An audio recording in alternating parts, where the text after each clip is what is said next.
अस्सलाम वालेकुम रहमतुल्लाहि व बरकातुहू। कैसे आप सब लोग? उम्मीद है कि आप सब लोग खैर और आफियत से होंगे और अल्हम्दुलिल्लाह शुक्र खुदा का मैं भी ठीक हूँ। तो आज मैं आपको सूरह यूनुस की और एक आयत बताती हूँ।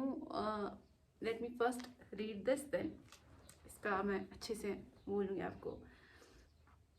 और ये लोग अल्लाह के सिवा उनको पूछते हैं जो ना उनको नुकसान पहुंचा सकते हैं और ना नफ़ा पहुंचा सकते हैं, और ये कहते हैं कि ये अल्लाह के पास हमारी सिफारिश करेंगे। आप कह दीजिए कि क्या तुम अल्लाह को ऐसी चीज़ बताते हो जो उनको ना तो आसमानों में और ना ही ज़मीन में मालूम है?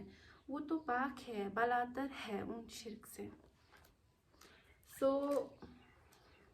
ये उनके लिए है जो कहते हैं कि हाँ अल्लाह ताला से वो हमारी सिफारिश करेंगे। जैसे कि आप अगर किसी के पास यहाँ से कोई जाता है, मैं एक नॉर्मल सी एग्जांपल दूंगी। मैं उनकी एग्जांपल नहीं दूंगी जो कि कहते हैं कि जो कहीं पे जाते हैं पीर फकीर या कहीं किसी भी जगह, फिर कहते कि हम अल्लाह ताला से वो हमारी सिफारिश करेंगे। क्या आप खुद अल्लाह ताला से अपनी सिफारिश नहीं मांग सकते हो? या अल्लाह ताला मुझे अगर अल्लाह ताला कहते कि मुझे मांगो कि मैं दूंगा, तो आपको किसी और की सिफारिश करने की क्या ज़रूरत है? कि उनकी ये आयत आप फिर से रिपीट करके सुनिए। सूरह यूनुस की है 18 आयत, आप खुद ही देखिएगा। तो आप लोगों को किसी की सिफारिश की ज़रूरत नहीं है, आप अल्लाह ताला से खुद मांग सकते हो। रही बात ऐसे लोगों की जिनकी इमारतों पे आस्थान बनाया गया है, कुछ भी, वो बहुत ही नेक इंसान थे। उनके बारे में अगर कोई कहेगा, मुझे लगता है कि उनकी ज़ुबान ही ख़त्म शायद हो जाए। वो शायद रूह से लेके जिस्म तक फना हो जाए। लेकिन अल्लाह ताला को न मांग के उनको मांगना कौन सी बात है? कौन सी बात है? कौन सा दीन हमें ये सिखाता है? कोई लोग जाते हैं वहाँ पे, मान लिया, लेकिन मैंने बहुत दफ़ा बहुत औरतों को चिल्ला के रोते हुए बोला, उनके नाम लेके कि मेरा ये काम कर दो, मेरा वो करो, क्या ये किस हद तक जायज़ है?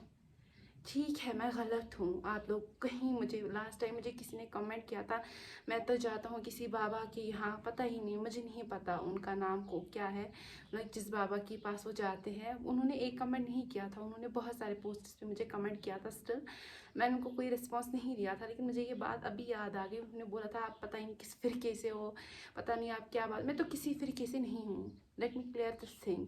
मैं किसी फ़िरके के साथ नहीं हूँ। जो अल्लाह ताला कुरान शरीफ में फरमाते हैं, मैं उस पर ओबे करने की कोशिश करती हूँ, क्योंकि मुझसे बहुत ज़्यादा गुनाह हो जाते हैं। मैं ओबे करने की कोशिश करती हूँ, और जो रसूल पाक सल्लल्लाहु अलैहि वसल्लम की सुन्नतें हैं उनको फॉलो करने की कोशिश करती हूँ। जो भी सही हदीस है मैं उनको फॉलो करने की कोशिश कर रही हूँ। ऐसा नहीं है कि हमसे गलतियाँ नहीं हो जाती है, हर किसी से गलती हो जाती है, लेकिन किसी को जज करने से पहले आप पहले खुद में देखिए कि आप सही हो। ये उनके लिए मैंने कहा जिन्होंने मुझे बहुत सारे कमेंट्स करके ऐसा कहा था कि जी उस फ़िरके से हो, इस फ़िरके से हो। मैं किसी फ़िरके से नहीं हूँ, क्योंकि मैंने आज तक जितना भी मैंने पढ़ा, मैंने ये नहीं देखा कि रसूल पाक सल्लल्लाहु अलैहि वसल्लम इस फ़िरके से थे। मैंने कहीं नहीं पढ़ा हज़रत अली अलैहिस्सलाम इस फ़िरके से थे। मैंने किसी भी कहीं भी नहीं पढ़ा वो इस फ़िरके से थे। जो हमारे रसूल पाक सल्लल्लाहु अलैहि वसल्लम वो इस फ़िरके से थे। फ़िरके बनाया हम लोगों ने, हम ही लोगों को जज करें। इतना मुझे इस बारे में कहना था कि आपको अल्लाह ताला से कनेक्ट करने के लिए, खुद को कनेक्ट करने के लिए किसी की चीज़ की ज़रूरत नहीं है। आप अल्लाह ताला से खुद मांग सकते हो। हाँ, कभी कभी दुआएं रद्द हो जाती है, तो वो इंशाल्लाह होगी, वो भी आपकी कबूल हो जाएगी, और जो नहीं होगी वो आपको रोज़े महशर में उसका जज़ा भी मिलेगा। तो मुझे अपनी दुआओं में याद रखिएगा। अस्सलाम वालेकुम रहमतुल्लाहि व बरकातुहू।